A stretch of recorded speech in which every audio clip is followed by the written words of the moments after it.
తన యందు భయభక్తులు గల వారి యందు, తన కృప కొరకు కనిపెట్టుకుని వారి యందు యెహోవా ఆనందించువాడై ఉన్నాడు. హల్లెలూయా, హల్లెలూయా.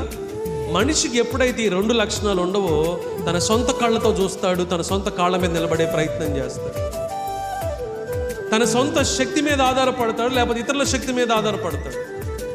కానీ వాక్యంలో రాయబడిన మాట, ఎవరైతే దేవుని యందు భయభక్తులు కలిగి ఉంటారో, ఆయన కృప కొరకు ఎదురు చూసే మనస్సు కలిగి, ఓపిక కలిగి, నిరీక్షణ కలిగి ఉంటారో, అలాంటి వారిని బట్టి దేవుడు ఆనందిస్తాడు. హల్లెలూయా.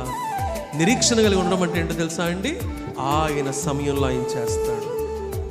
హల్లెలూయా.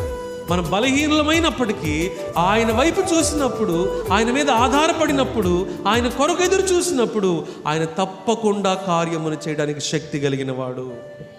హల్లెలూయా.